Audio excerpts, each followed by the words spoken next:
the call that changed everything. Dr. Marcus Reed's hands were steady as he sutured the final incision, but his mind was already racing ahead to his next appointment. The emergency room at Boston General never slept, and neither, it seemed, did he. "Dr. Reed, we need you in Trauma Bay 3, now." Marcus looked up from his work, meeting the urgent eyes of Nurse Patricia. Chen. In 15 years of emergency medicine, he'd learned to read that look. This wasn't routine. "What have we got?" he asked, already moving. 18-month-old male, severe respiratory distress. Parents are frantic. His oxygen levels are dropping fast. Marcus broke into a run, his white coat billowing behind him. The attending physician could finish closing up his previous patient. Right now, a child was fighting for his life. The scene in Trauma Bay 3 was controlled chaos. A young woman stood pressed against the wall, her face streaked with tears, while a man paced nearby, his phone clutched in a white-knuckled grip. On the gurney, a toddler with dark curls struggled for each breath, his tiny chest heaving with the effort. Marcus didn't look at the parents, not yet.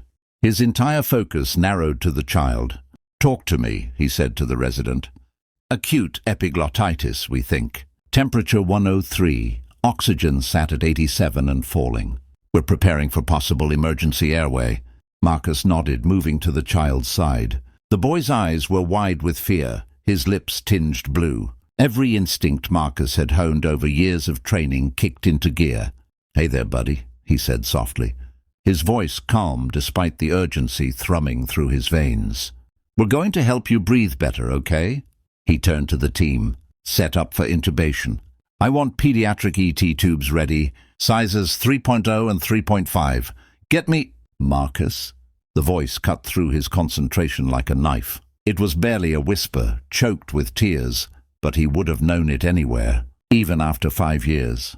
His head snapped toward the woman against the wall, and the world tilted on its axis. Sophia. Her dark hair was longer now, pulled back in a messy ponytail.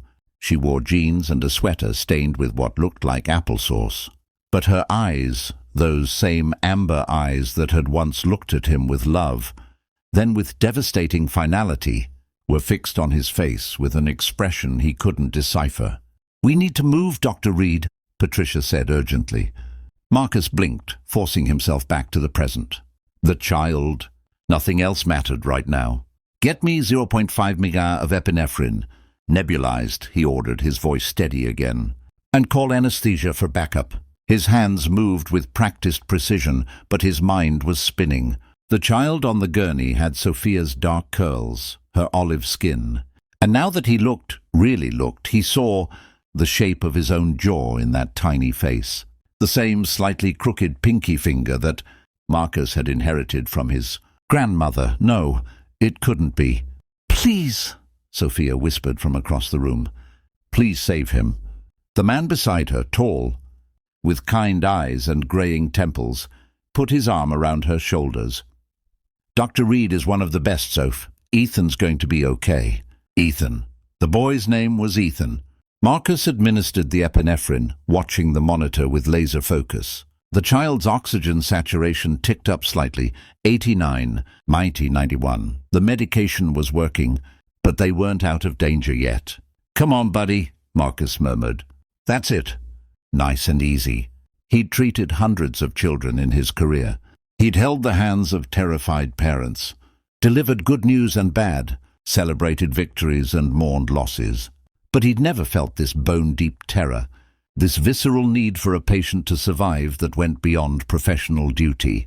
The numbers climbed. 92, 94, 96. Ethan's breathing began to ease, the terrible stridor quieting.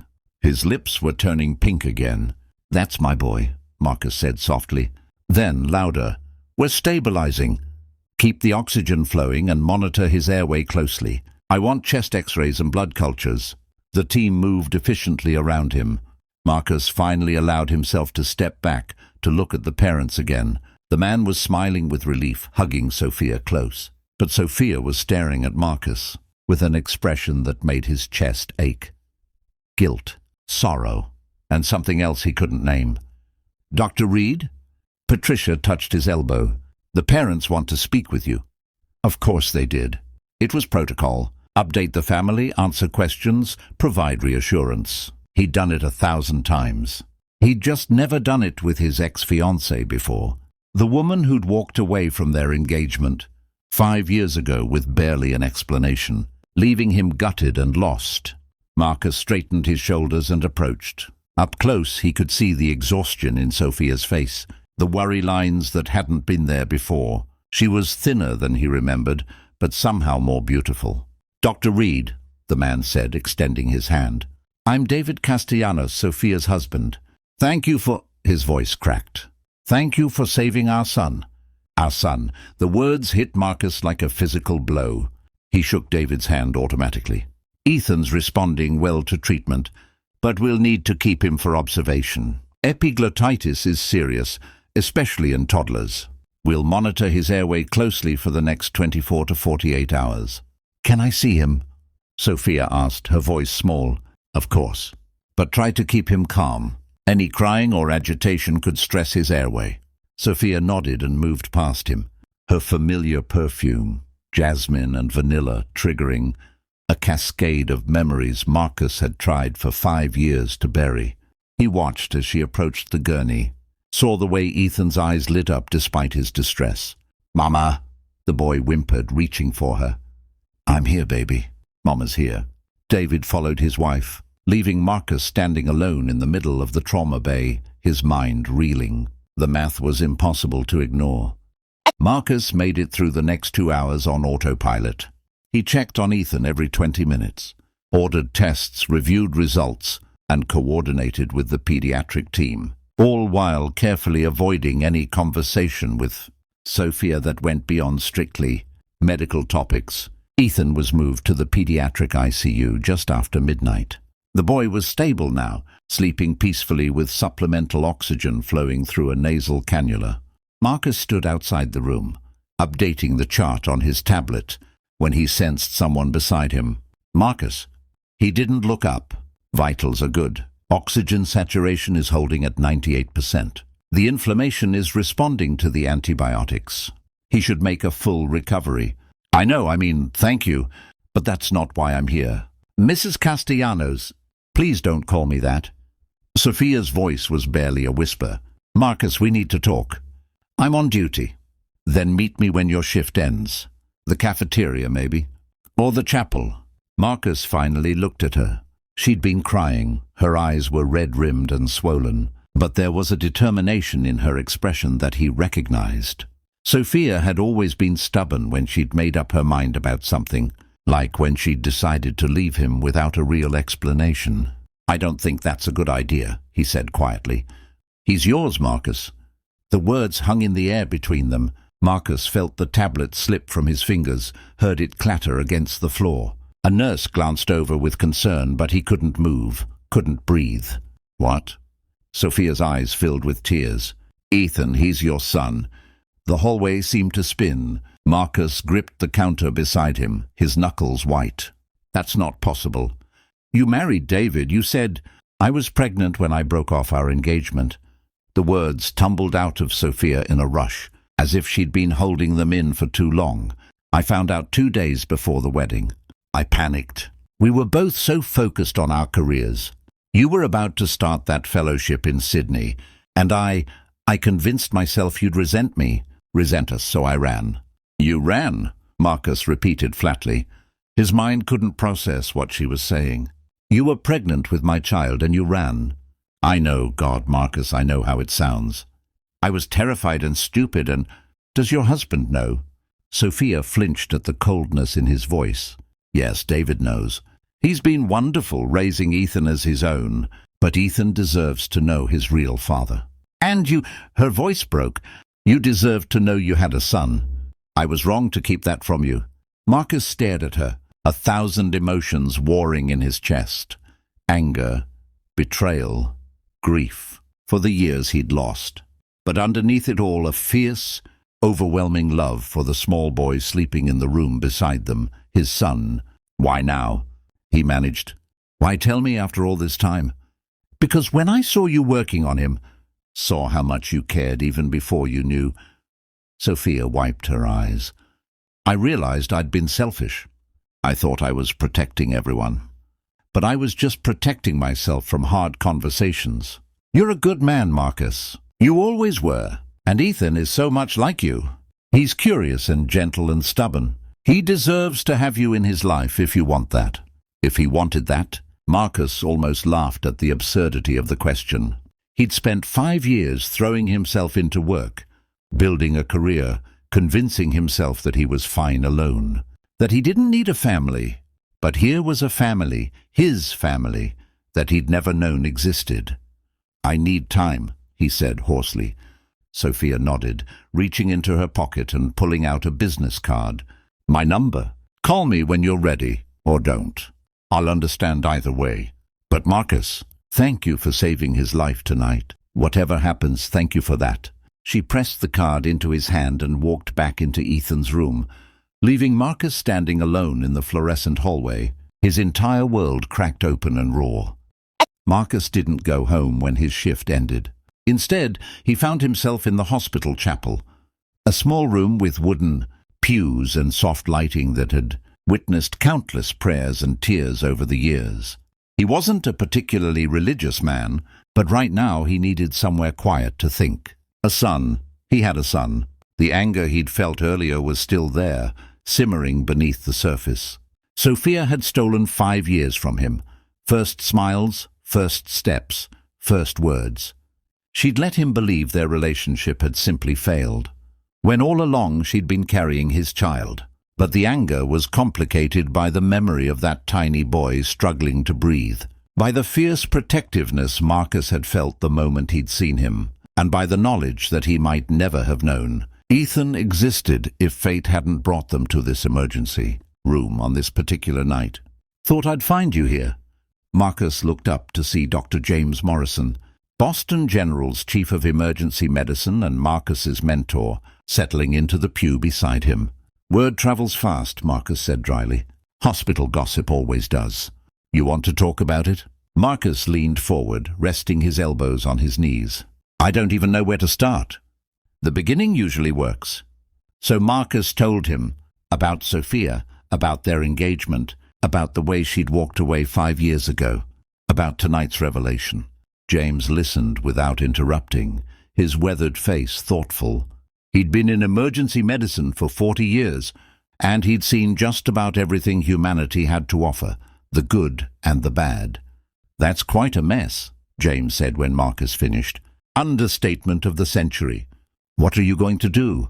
Marcus studied her face, seeing the guilt and regret etched there. He was surprised to find that some of his anger had faded, replaced by a weary sadness. "Does Ethan know about me?" "No, he's too young to understand. But David and I have talked about it. We want him to know his biological father. We want him to have a relationship with you, if that's something you want." "Of course it's something I want," Marcus said, his voice rougher than he intended. "But I don't know how to do this. I don't know how to be a father to a child who already has a father. I don't want to confuse him or hurt him." Sophia reached across the table, stopping just short of touching his hand. "We'll figure it out together, all of us. David's a good man, Marcus. He wants what's best for Ethan, and he knows that means having you in his life. This is going to be complicated. The best things usually are." They started slowly. Marcus would stop by for an hour on his days off, bringing books or toys, getting to know the small person who shared his DNA.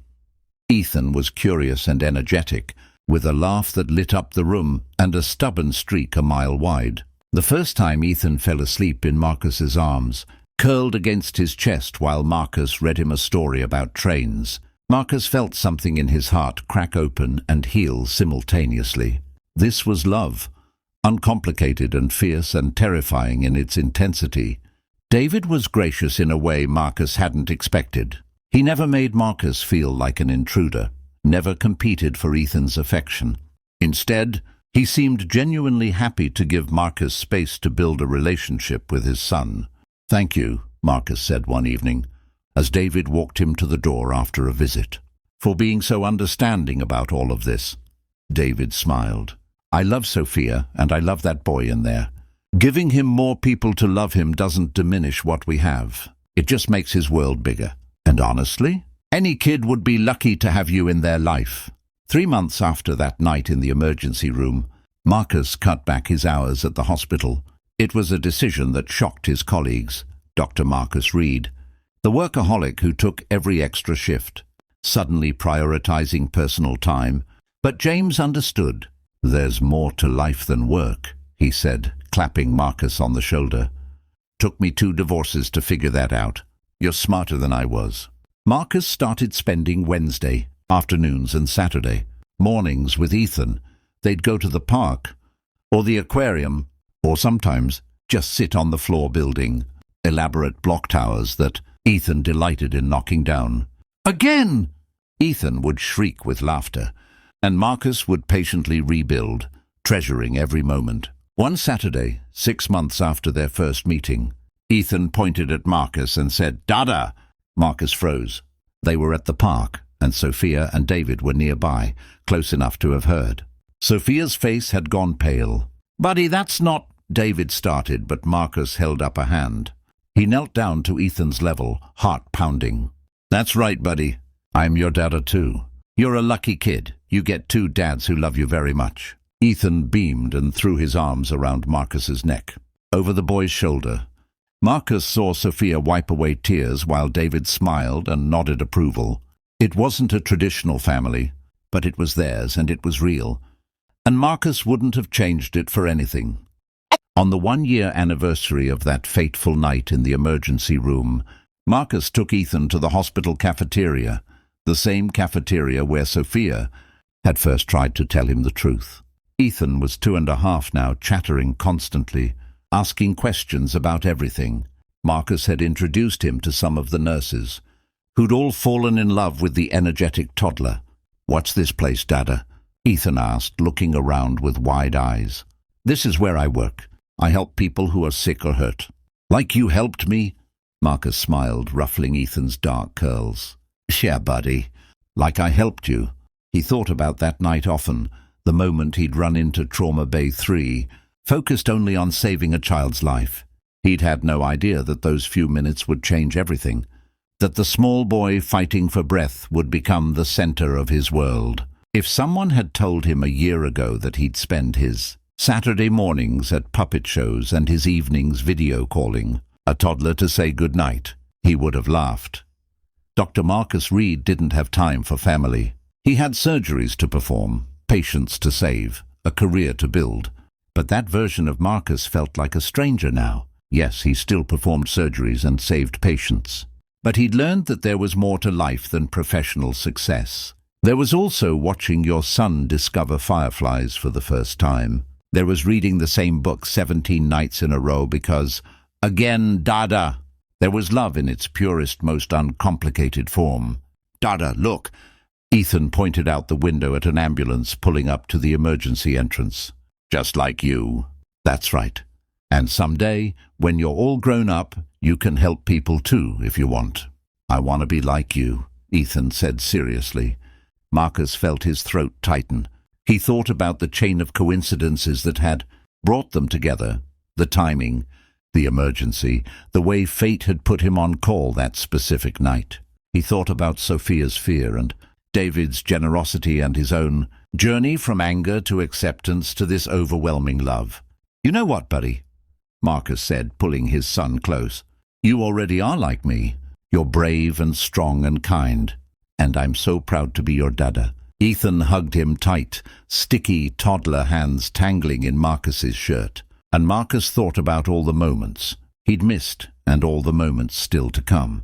The first day of school, learning to ride a bike, high school graduation, maybe even walking Ethan down the aisle someday alongside David. It wouldn't always be easy, blending families and navigating complicated relationships. But the best things never were. And this messy, beautiful, unexpected family was the best thing that had ever happened to him. All because he'd answered one emergency call. All because sometimes life gives you a second chance wrapped in the smallest, most precious package. All because love, Marcus had learned, doesn't follow plans or timelines. It simply arrives when you need it most. in forms you never expected, and changes everything forever. Ready to go home? Marcus asked. Ethan nodded, then paused. Both homes? Both homes, buddy. You've got two homes that love you. How lucky is that? So lucky, Ethan crowed, and Marcus laughed, standing up with his son on his hip. As they walked out of the cafeteria together, Marcus caught a glimpse of his reflection in the glass, a man who looked lighter somehow, freer than the driven doctor who'd walked these halls alone a year ago. He'd saved Ethan's life that night in the trauma bay, but in the end, Ethan had saved his right back.